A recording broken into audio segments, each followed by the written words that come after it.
Hello team, we need your help. We always want to improve and grow this podcast, and we want to ask you, our valuable listeners, to provide us with some feedback. In the description below, we have included a little questionnaire for you, and I promise it won't take more than 5 minutes of your time.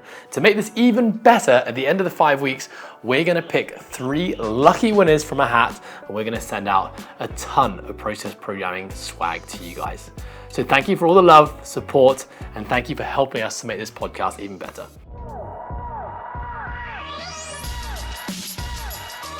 Isabel Wolf, welcome back to the Process Podcast. Thank you. Why are you saying it in slow motion? Is this the first time you've been in a podcast since being a mum? Since giving birth, yes. And give me an update of the last, how many months has it been?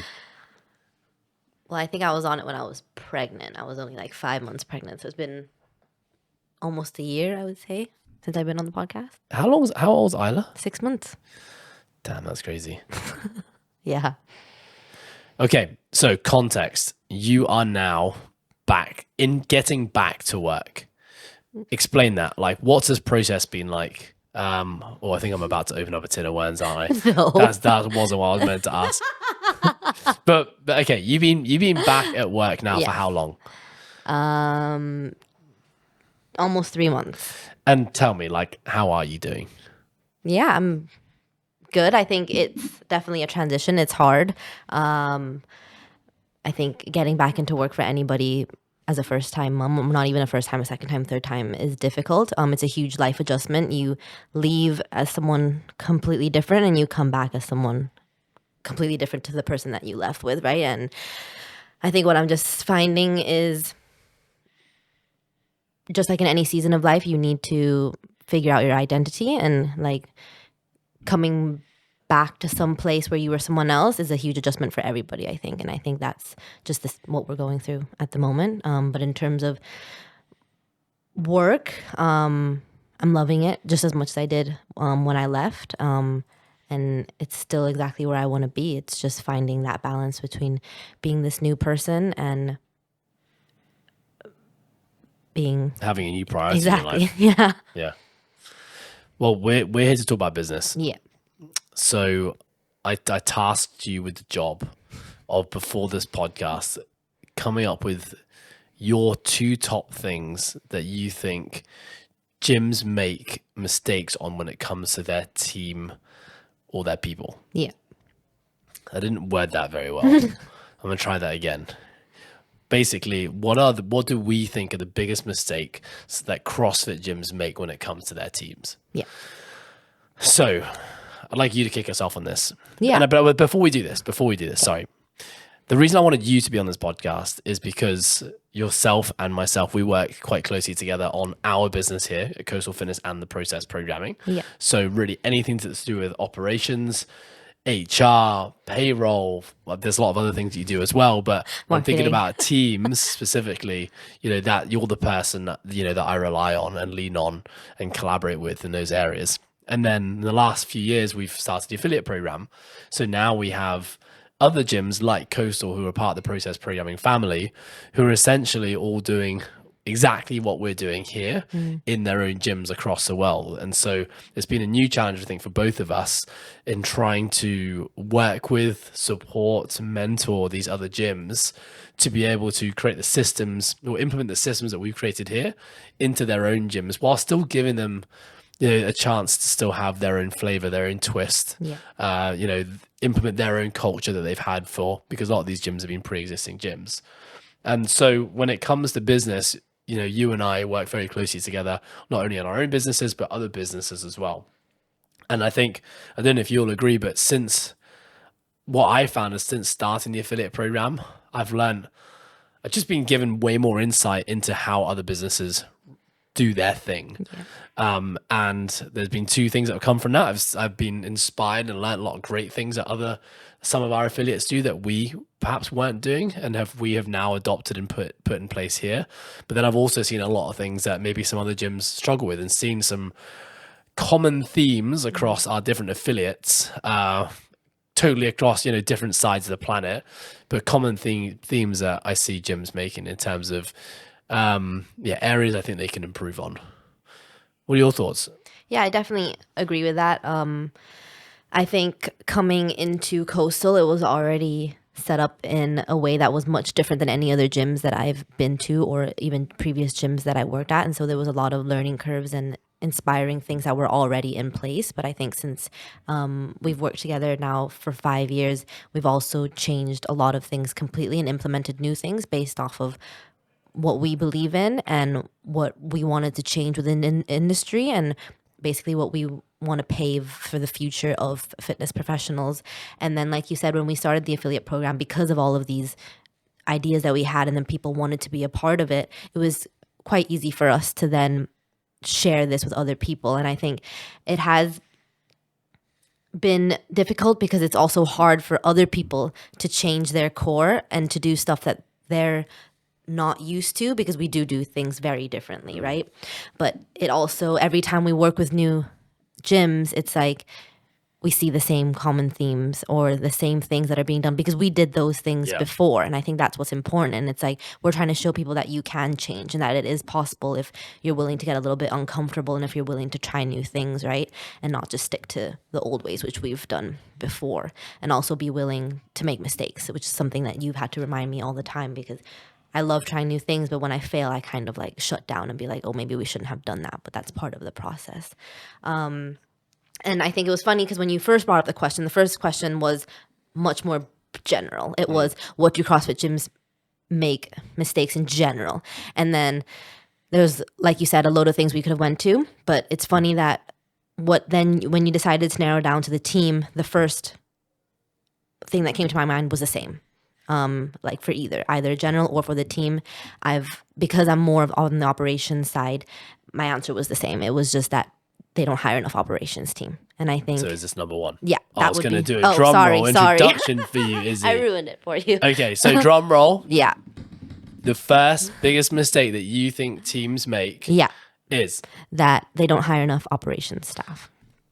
What is an operations staff? Yeah, I think it's people who work front of house, behind the house, mostly on customer service, on creating systems, on creating events, creating the community. I think these are all very overlooked aspects of creating a thriving gym and a thriving business because people are more focused on the coaching.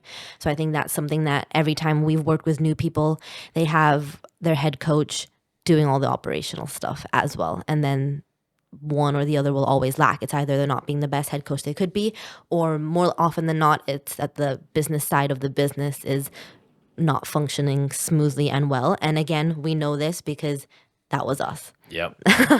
That was me for many, many years. Okay, so I think a good place to start on this is explaining our operations team. Like, who have we got in our operations team here at Coastal? Yeah. So we have yourself, basically. You're the managing director. And then it goes myself, who's the general manager on the operations team. And then under my team, I have a head of operations, which is Holly. And then I have a head of the facility and equipment, as well as products, which is Nico. And then we're about to bring someone in who'll be head of customer service, who does all the customer service, who does events, who will do sponsorships, partnerships, corporate deals. And so we really have a very well-rounded team that covers all aspects of the gym rather than expecting one person to do all of that. And other than that, on the operations team, we also have an accountant, which is very important, that I know in lots of gyms, they don't have that because it's very family-oriented, kind of free for all. He works in-house with us full time. And then we've also recently hired a media team, which I would count as an operations team. So with myself, that's Al, as well as we've just put Mark there.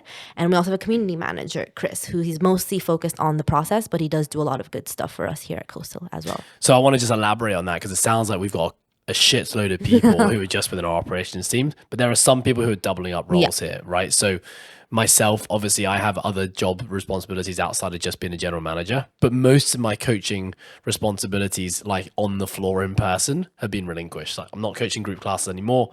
I have a few very long-serving personal training clients, and then most of my coaching is working with people in the process programming and our affiliates and our individual coaching course. Then yourself, you within general manager, you have lots of responsibilities within there as well, but namely, managing your operations team, looking after things like social media, marketing, HR, and basically like you're just the mum of the company that people have to come to if there are any issues. And then within your team, Nico, Holly, and the new position that we're trying to fill right now, they all do front desk shifts as well. Yes. So part of their job is on the front desk, part of their job is off the front desk doing these responsibilities that you already outlined. Then we have Chris, who is, he still has some of his own coaching stuff outside of here, but he's also working on the podcast, he's working on the process programming, and he's looking after all the people within that as well. And then you got 2.0, who's strictly just doing his media stuff and all the media stuff here. And then we got Mark, who's just joined that media team, who is also a coach, predominantly a coach, but he's also helping out photography. Yeah. I think it's important to kind of outline that, because when you look at our team, we have a lot of hybrids and we have some, like, I guess pure is the only word I can think of, where they're strictly doing that job responsibility.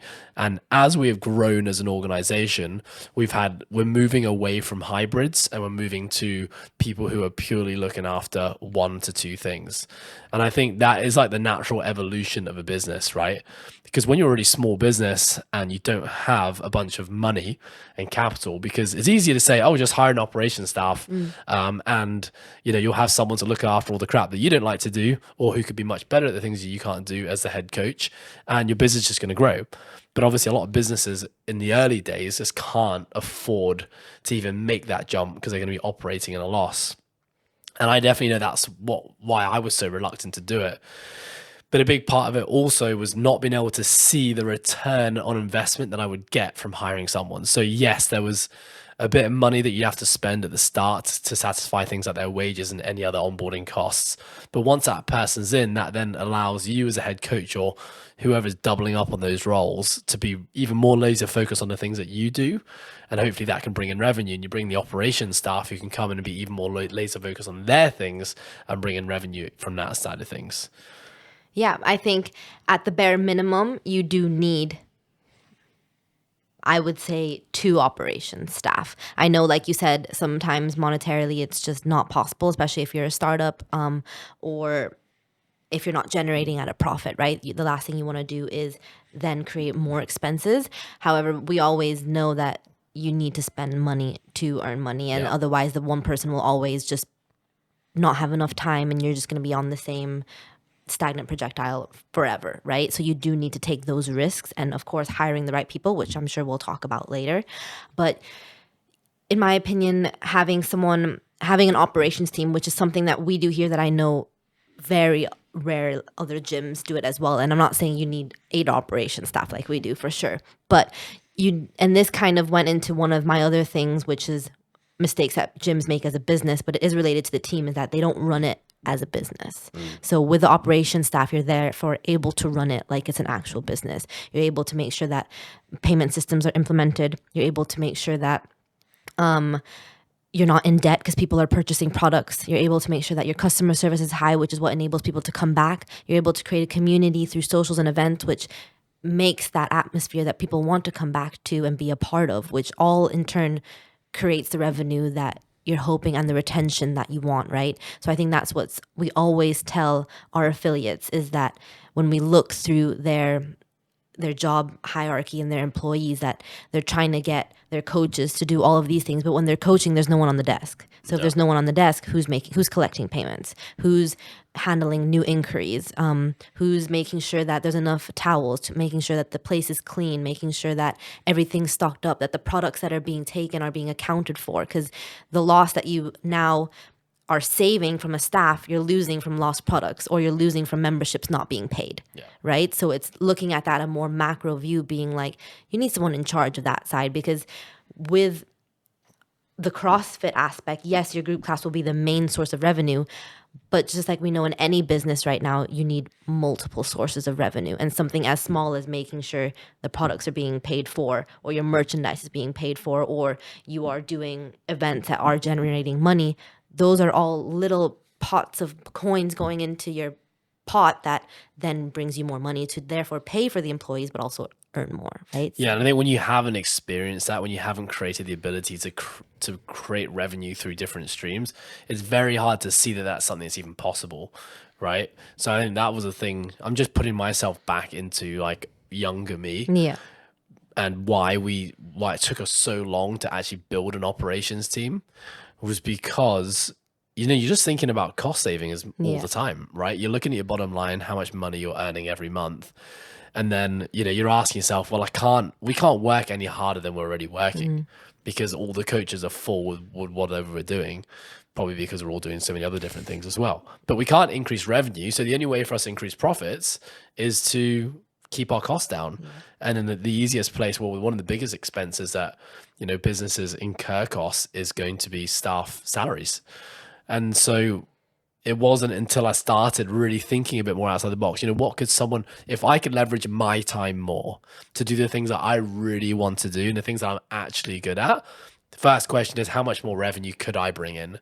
And the second part to that is, if I brought someone in now to do the things that I'm not very good at, And with but who's other actually good at, expertise, how much more can they do to elevate the business? And there's some things that aren't that tangible, right? So sometimes you think, well, bringing in a front desk staff, how's that going to earn us more money? But there's a lot of a lot of priceless things that come with someone who's on that front desk all the time. Customers are dealt with immediately. It professionalizes the organization. You stay on top of things like payments. That was another funny thing. I mean, we talked about this on the podcast before, right? We thought that we wanted to make our gym just like this happy, clappy community family vibe, where it's like, you need to pay your month? Nah, don't worry about it. Like, we'll just get that next month. Or like, oh, you want a bottle of water? Yeah, I'll just go help yourself in the fridge. Should I pay for that? Nah, don't worry. We'll sort it out another time. And then, I hate to think how much money for like many, many years we lost.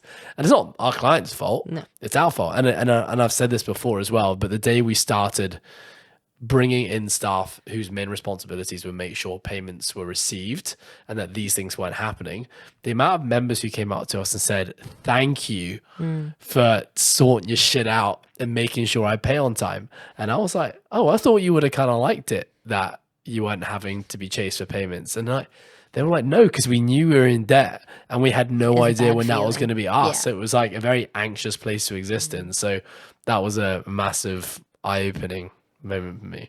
Yeah, that would be the number one thing I would say. It sounds so simple, but especially because people don't really look at the gym business as something that's a legitimate profession. Basically, they think that like we ran it before, it's just a family oriented place that. But isn't it funny that so many gyms, their excuse for not running things professionally is they answer with things like, I don't want to be corporate. Yeah. In fact, I probably said that myself. At one point, yeah. Yeah, which is like, no, I don't want to be corporate. I don't want to be a really good business, actually. I kind of want to be, it's kind of actually what I'm saying. Is I would rather just be a shitty business that isn't on top of the things. Yeah. I think we do go back, and I'm going to completely relate to that. Like, we do go back and forth with that a lot, because even when we're looking at our staff contracts, again, this goes back to having an operations team. Like, one of my big roles is HR, which is like dealing with contracts, dealing with payrolls, making sure that leave is according to the way that it is, making sure that we're doing all of our job responsibilities. And that seems very corporate. But like we always go back to is that people need systems, people need guidance, people need boundaries. Otherwise, people will be unmotivated. People will question. People will push. And then people won't want to be part of your organization. So there is definitely a fine line between being corporate, where you need to wear a suit and tie and come in and clock in at 9, clock out at 5, versus having a system, versus setting boundaries, versus, just guiding people and showing people that this is the way we run, this is how we operate. You have the freedom within these confines of what we have. And then therefore people are able to thrive more, because if people are questioning and are confused, they won't thrive. And I think that's it. It's like when people talk about the word corporate or professional, they're referring to the things that the really big successful organizations do. And it's kind of silly, right? Why would you not want to emulate the things that the most successful companies in the world are doing? Yeah. And I think that's what it does. Like, by having these systems and professionalizing all aspects of the business, you're increasing the opportunity for people to feel successful. And no one wants to do anything and not be successful.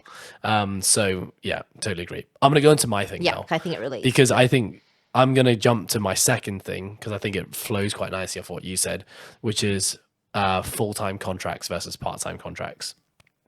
So I would say that the vast majority of the CrossFit gym industry hires staff predominantly based on a part-time basis. I think every affiliate that we've ever worked with, at least when we started, has had at least half of their staff on a part-time contract. And so what we mean by full-time versus part-time contract is someone's on a full-time contract that they are working for you exclusively.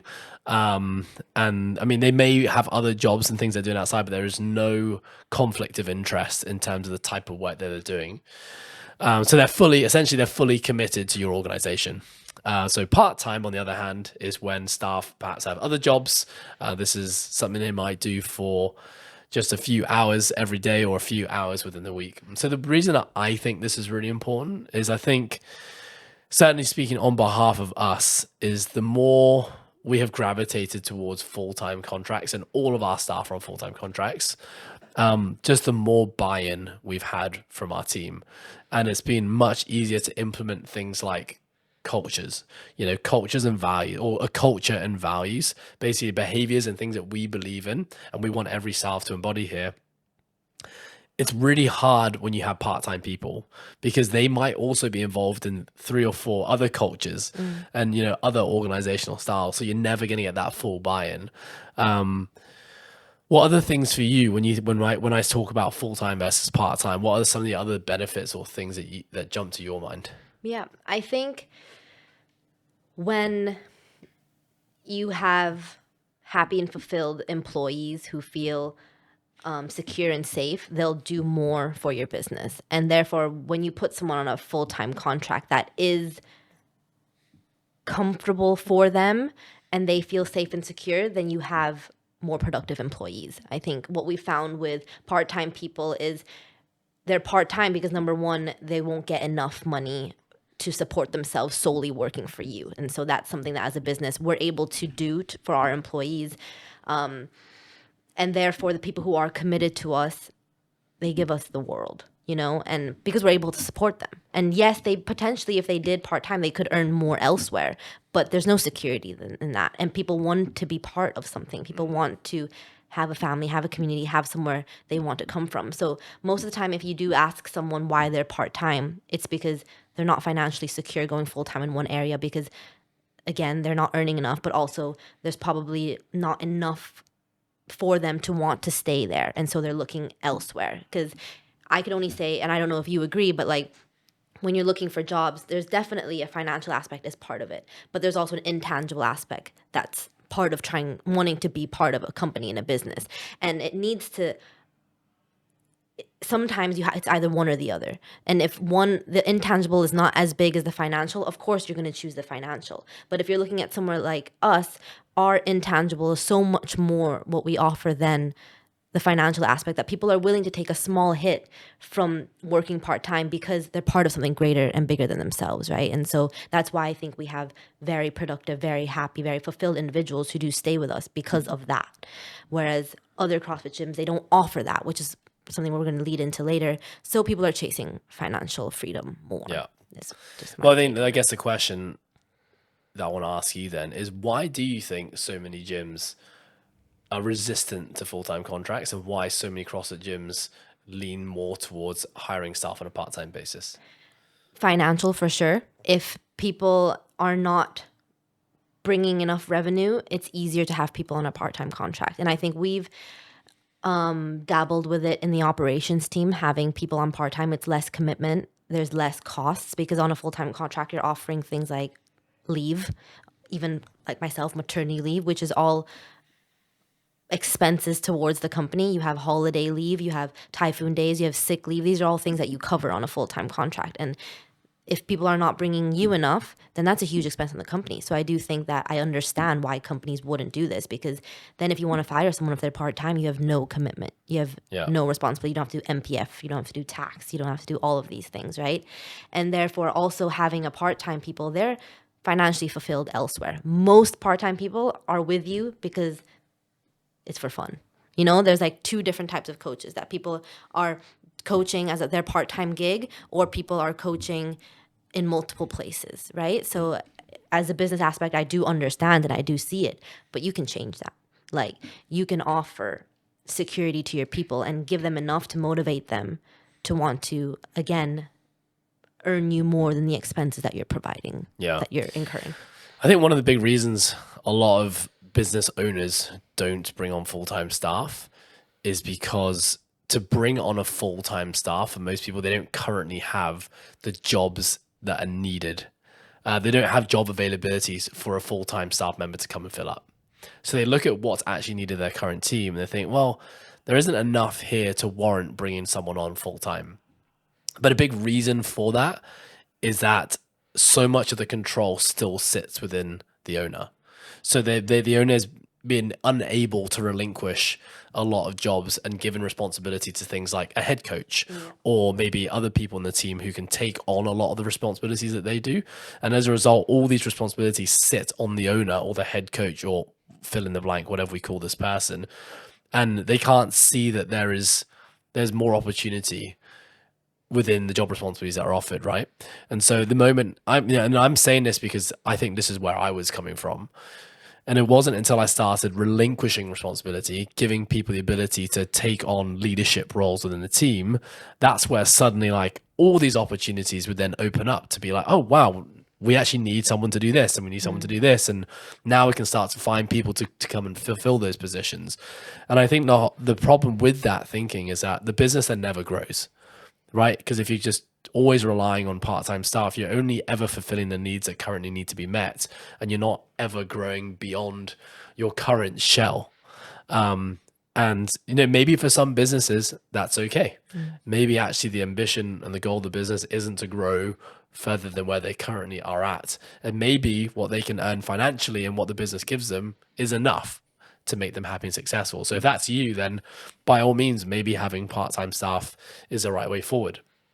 But I think if your goal is growth, or, for us, the thing that really drives us is impact, like how can we impact more people, then I just don't think it would be possible doing what we're trying to do. What I mean we're trying to do is a big part of what I know makes us successful is the bonding within our team, right? The fact that everyone is fighting for one another, they're fighting for the same mission, and we know that the more in sync our team is, the more impact we have, and the greater the things we achieve are. And if we have part-time staff on that who aren't fully invested, business is going to be very, very hard for us to achieve that.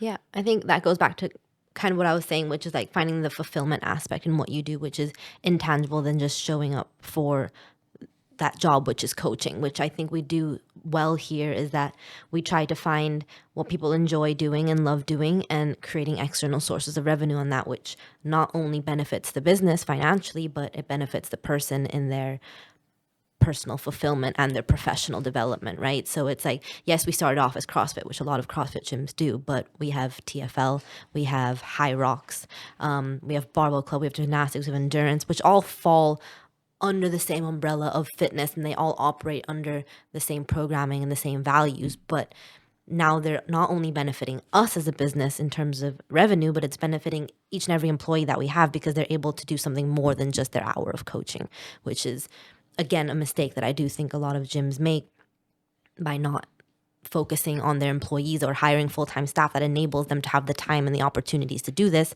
or investing in like professional and personal development, which allows them to grow beyond their current self.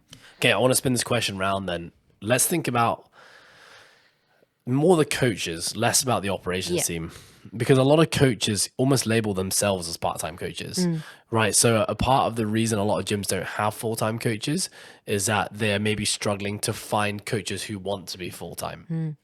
So why do you think there are so many coaches in the industry who are reluctant to make full commitments to be full-time staff? Yeah. I think any coach that you ask will be because, number one, sadly, it's not seen as a legitimate profession yet in this day and age. When people think, even something as simple as I was looking for someone to verify my daughter's identity in the UK passport, and fitness professional was not an option. The only options were policeman, librarian, veterinarian, all of these weird ass things that we had to look for a friend of a friend of a friend, because all the people we know work in the gym librarian industry. Was on there? Yeah, literally. Oh.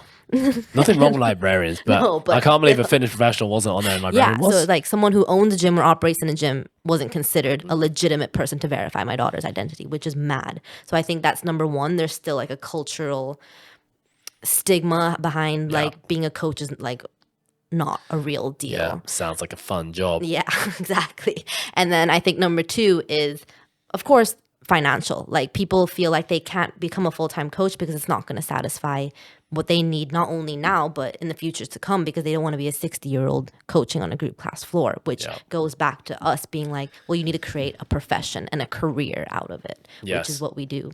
So it's like, it's a vicious cycle. Yeah. It's a vicious cycle because gyms aren't creating opportunities for long-term progression. And when I say long-term progression, I don't just mean professionally, because, you know, we all crave complexity. We all want to develop. Like you said, coaching group classes is great. I still love it, but there's at no point did I envision doing it for 30 years. You know, I'm still in the same industry, working in the same company, but my job has evolved in 50 different ways now, into ways that I would never have imagined that I'd be in the position doing what I'm doing right now when I started the company 15 years ago. So one, we crave that complexity, and we crave the personal and professional development. But then the second part is the financials. Yeah. And if gyms aren't creating that ability for a coach to be able to earn a healthy, sustainable living, then why would a coach want to be a full-time staff? You know, so I think as an organization, if all you're offering is group classes and that's all you want to offer, then it means unfortunately you're probably not going to attract the top talent. And if you're not attracting the top talent, then you're not going to be the top gym. And so, you know, it is a vicious cycle, but I do think, you know, the responsibility primarily sits in the laps of gym owners and gym businesses.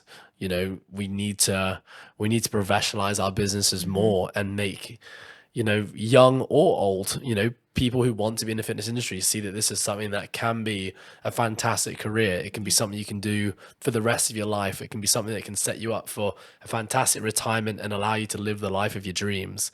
You know, I know that because, you know, we're experiencing it firsthand. So yeah, you know, I guess this is why the affiliate program is so important to us, because we're now really making an impact in these gyms and creating the ability for these guys across the world. You know, a lot of the gyms that we work with exist in countries where this is so not the norm to be running a gym professionally in the way that we do. But they are becoming the whistleblowers, right? They're the ones who are, you know, creating change in their countries, and yeah, it's going to be cool to see where this evolves to.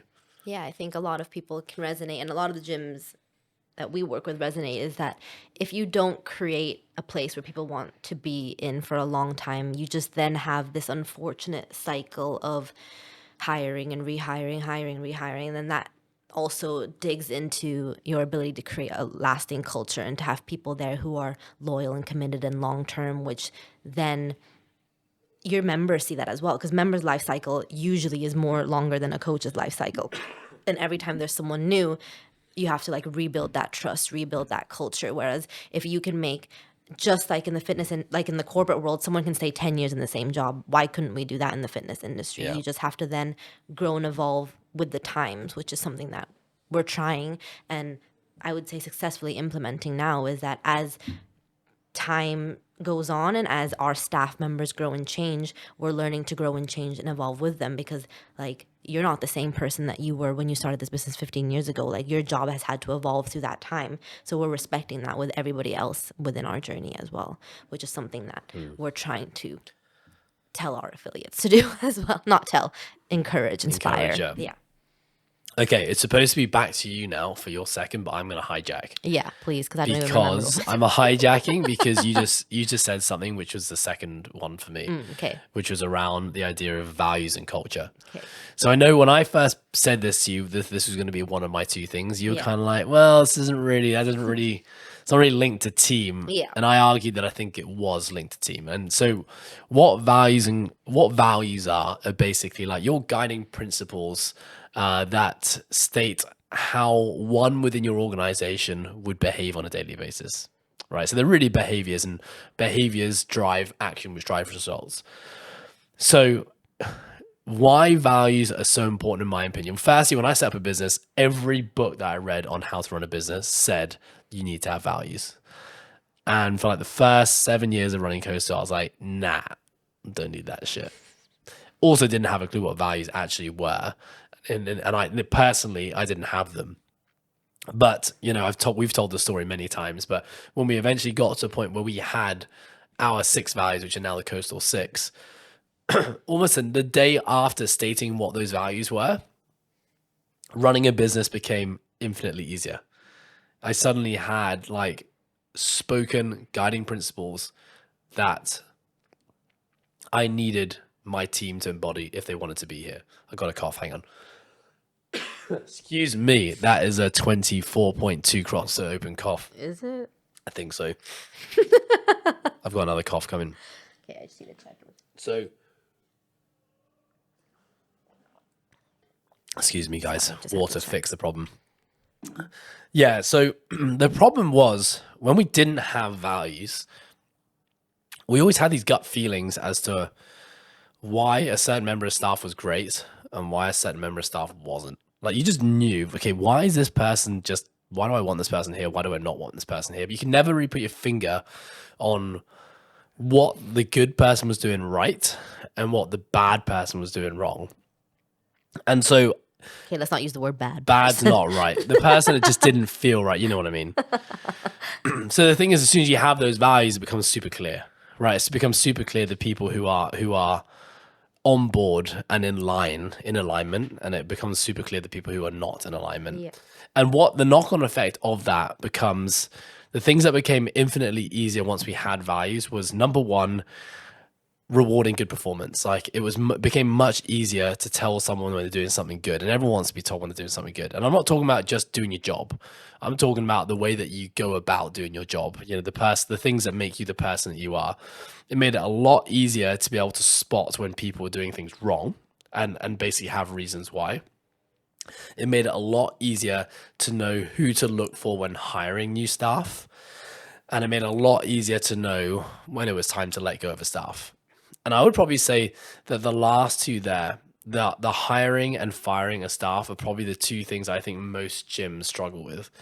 And I would say that I'd actually say that every single affiliate that has joined our affiliate program has, when they've joined, had at least one member of staff who deep down they knew was not the right person for their organization. There was either just a lot of resistance to that person, or there was tension within the team, or there's a gut feeling they just weren't the right person for the organization, but they were never able to put their finger on why that was. And so what happened with these people would exist within these organizations for years past their sell-by date, until finally the organization made the decision to part ways with them, or that person would choose to part ways themselves. And so the problem with that in an organization that's chasing performance and trying to improve themselves is that when you have that one person who is not in alignment with the rest of the team, you're just never going to crush it as a team. That one bit of bad energy could be so detrimental on the performance of a whole team. And I could talk about this for a long, long time, but it's not only the fact that you have one person who's not pulling their weight, it's also the fact that you have the rest of the team can see that this one team member isn't right, but nothing's being done about it. And so it creates a double standard, right? It means that, oh, well, if so-and-so can get away with poor performance, so can I, and there's not going to be repercussions. And again, I can speak about this very much from the heart, because I would say that it's probably been one of the hardest things for me, and even still to this date, is making sure that the people we bring in the organization are the right people for the right reasons. And, it's such a hard thing to get right, because to really get to the essence of who someone is, you can't do it over an interview. You can't even do it over 2 interviews or 3. Like, it's something that you got to be able to, you got to experience like that person in their highest of highs and their lowest of lows. And sometimes you just need time to see that. And then the second part to that is knowing when to part ways with someone. I've had this belief that I can change everyone. And if someone's not right, I give them a second, third, fourth, fifth, sixth, too many times. And I never really know when the cutoff time is right. But really, all I can say now is about having these values, it makes those decisions so much easier. I'm going to hand this over to you. What do you think? Yeah, I think that was something that was implemented during my time here. So it was something new that we've also encouraged other people to do, because we've seen the benefits of it. I think speaking for myself, and I know yourself as well, before we implemented a corporate value system, we had our own values and things that we believed in the ways that we had the people close to us, or the relationships that we met, or the standards that we held ourselves to. And so it was just then implementing your personal beliefs into your business, right? And exactly like what you said, it's hard. I think it's very easy, and a lot of companies do have it now, being like, these are our values, this is what we believe in. But the practice is way harder than the theory, because you're working with people, and people are relationships. And because this side of us is not corporate, where we're very much like a revolving door of, okay, well, if you go, we have 500 people waiting for us, or if you go, the show still goes on, or if you go, we don't actually care. Like, that's been the very difficult side for us. And even if we say that we're at peace with it because they weren't aligned with our values, it's still hard. Right. Yeah. And I'd want to make sure that people know that it's not the answer to all questions, but it is the lighthouse. It is a guiding light to help you in times that are challenging, or in times that are dark, or in times where you want to follow your gut feeling or your brain, but your heart's kind of pulling at your heartstrings, right? It's then you have something to go back to, which I think in everything in life is important. Otherwise, you will just be swayed left and right. Yeah. Like what you said in the hiring, it's nearly impossible, I would say, because especially with us, when we're always hiring, it's people we're seeing online, and we do have gut feelings or something, and we can ask questions, but like now AI can answer all the questions in the right ways. And so that's very, very hard in terms of hiring. Like, you can ask for references, but people alter references all the time. You can know people who know people, which I would say is probably the best way to hire, if you can have someone that you vouch for them. Yeah. And in terms of letting people go, again, you've built long-term relationships with people that a breakup is hard in any sort of aspects. But then, like I said, just having something to always go back to is the beneficial part of it. And I also just want to, for everybody who is going through it or trying to make it, it's like it should be personal to the person writing them, or to the owner of the business, because everyone will have different values, but we should have one or two that we all agree on. And I think it's also like what you said, you do give people one or two chances and stuff, because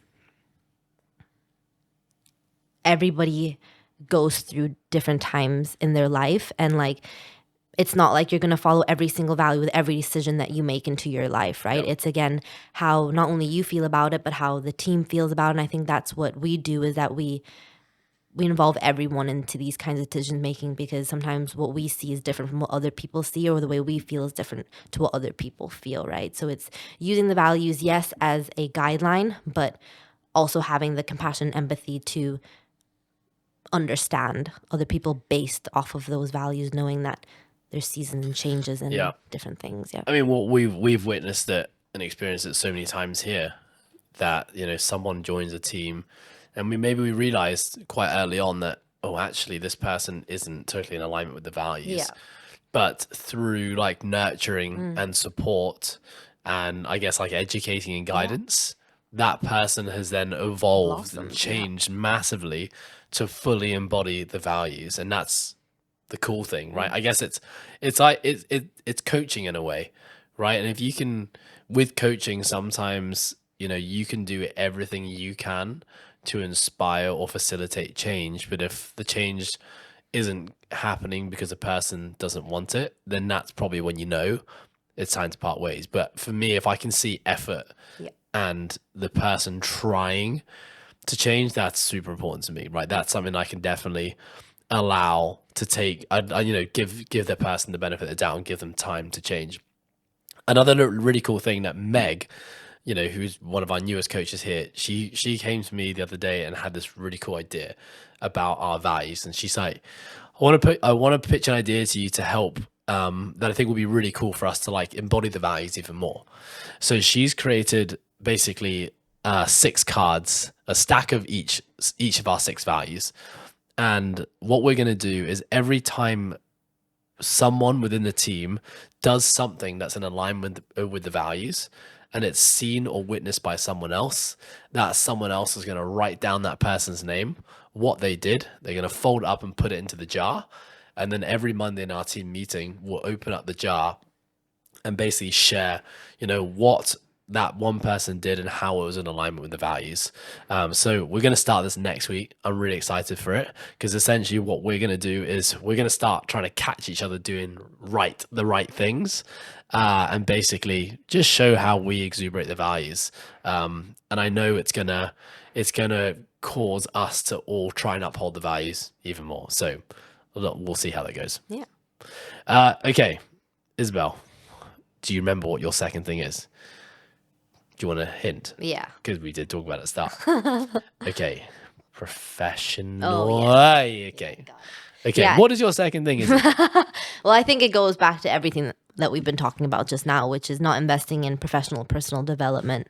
And that goes back to like creating a workplace where people have more to do than just a 1 hour of a day, but also personal development is, again, allowing people to grow as people in their values or in your culture and in your organization.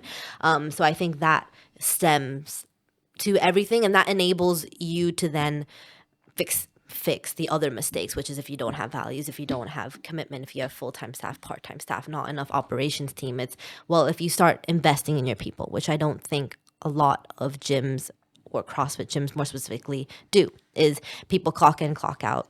That's it, right? Whereas we do make an effort to, and the bare minimum that we do is 2 hours a week, which is team meetings on Monday and PDs on Tuesday, which we open up to all of our affiliates to come join us because we believe that we're not only creating a relationship with people in these 4 walls, but with all of our gyms around the world, right?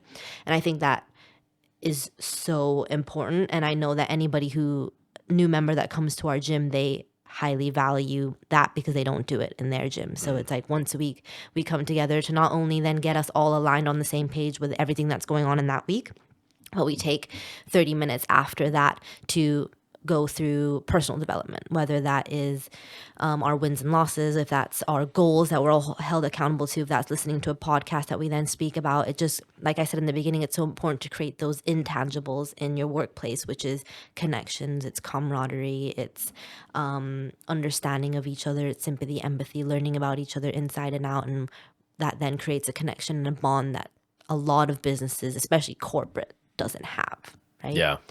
I think, again, going back to one of our values, which is to have a growth mindset and to really like accept that the person you are right now can always evolve and change. Yeah.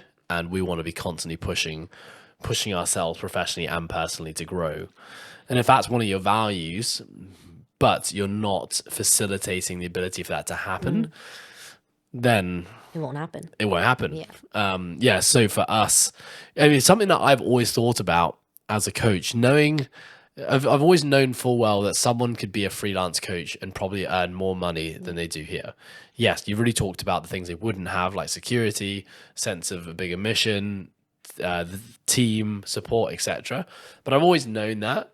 And so ever since hiring my first staff, which was 14 years ago, I always I wanted my thing to always be that I wanted to be responsible for upgrading the people within my team. And so what that meant at the start was I didn't have that much more knowledge than the people that were here, but whatever knowledge I did have, I would make sure that at least once a week we would get together and we would just have this opportunity to share. And so to constantly be leveling up my team, because subconsciously I was thinking, well, if they're not getting anything unique here, then why would they stay? Exactly. It wasn't actually until way later down the line that I realized that people were actually staying not just because of the professional development, but it was because of the everything else that we've been talking about already. So that was one of the main motivators for me and why I wanted to do it. And I just want to make sure that, every staff member here has that thirst for improvement. And, if you make it a mandatory hour every single week, then there's a higher likelihood that's going to have a knock-on effect into other aspects of their life as well. Yeah. And I like with the professional development stuff, it's in your interest as a company to have the best staff within your facility, because then that's the place that customers want to go to, because you have staff that is constantly improving, because the world is constantly evolving and changing. There's different theories all the time. There's different practices, and you don't want to be stuck in the same ways, doing the same program, having the same conversations that you were years previous, right? And so we make it our purpose that each person who specializes in something brings something that then they teach the team, because then whatever they're learning, they implement into their clients. And the clients will then not have a monotonous journey of always doing the same thing, because now you're trying new things. You're leveling up yourself, which in turn levels up your clients, right? So in our professional development, we go through marketing or business, we go through program design, we go through nutrition, we go through loads of other different things that then anything that, and we're about to go through like how to invest your money. Yeah. So it's next like week. the happier and more fulfilled and continual progression of your employees, again, like we said in the beginning, they're going to want to stay with you, because it's no longer just a place that they're doing the same thing day in and day out. They're actually evolving and growing and creating more for your business through investing a little bit each week to upgrading them. I mean, I know we've been talking about with professional development, the idea of bettering yourself professionally or personally. But I also just think the act of getting your team together every week is so important. We actually do it more times than what we've stipulated there. You know, we have a team meeting every Monday, which lasts at least an hour. And then we have professional development where all the coaches get together. You know, you sit down with the operations team. But then every day we have designated team training hour, which is basically all the staff, but members are allowed to come and open gym as well. All the staff train together. And it's really cool because we're all basically doing the same program, all following the process. And we have that hour to hour and a half. Some of them train twice a day. So, you know, up to 3 hours a day where there's just togetherness. And I think carving out those unique times to spend with each other where, you know, relationships are being built, bonds are getting stronger. It's why I think a lot of people come to Coastal. One of the things they always say is like, it's so cool how much your team want to be in the gym. And we never stipulate as a requirement that people need to be in here for X number of hours a day. At the end of the day, we all have jobs to do, but it's become a byproduct of the fact that people actually want to be here, right? And a big part of that is because they have developed friendships with their team, that this is kind of like, I don't know, like their second home now. And so there's just so many gyms that don't even have things like a team meeting, or they have something like once a month, or their coaches don't get together. And whenever I see that in an organization, it's probably one of the first things I say is like, you need to get your team together every single week, and just, it doesn't even need to be something that's structured, but just have that time where you're just together and you're building relationships and you're, strengthening all the stuff that you guys already have. Yeah. And I think we've covered a lot of it, and a lot of it does revolve around each other. Like, there's no set rule book of how to run a business. Like, I'm sure if we asked these 4 mistakes a year ago, we would have had 4 different mistakes, right? It's like, it's constantly evolving and we're constantly learning new things. But this is why we have this podcast, because as we continue learning and sharing, we want to be able to share with everybody who is on this journey with us or on their own journey. So like, even if they take away just one thing that we've said today, it would, I believe, be hugely beneficial to the running of their business. Because that's what we're here to do, right? Just inform people of what we've learned. And if we come back 6 months later and be like, oh, that mistake was actually wrong, we'll make sure to tell you guys. We won't. I think we've actually there's a lot of other things we could have thrown into that part as well. Yeah. Is if someone was interested in learning more about the affiliate program, where could they learn more about it? Yeah, well, our newly upgraded website, theprocessprogramming.com, it does say a lot about our affiliate page right there. The Instagram is not fully up and running right now, so if people want more info, they should email us in and we can send them a PDF with all of the information on how we can help you and what it includes. I think it's important to note that our affiliate program's really different, because we don't just give you a program that you then run in your gym. That's actually the secondary part of our affiliate program, like just offering you the program that's not only LPC, but there's TFL, there's High Rocks Gymnastics, Endurance. There's so much more than just our CrossFit program. But what's more beneficial and valuable about that is that you get a network of everybody in our gym, which is like all coaches, all head coaches. You get information on how to run your business. You get templated emails. You get, like we said, professional development, personal development. Everything that we do is basically yours. We're opening up our minds and our hearts and everything that we've learned to everybody within our community. So yeah, you get our amazing CrossFit program, but it's more than just that. Amen, sister. Izzy, thank you so much for being back on the podcast. Thank you for sharing all your wisdom and your knowledge on teams, and especially within the operations team. We'll see you here next time. Bye.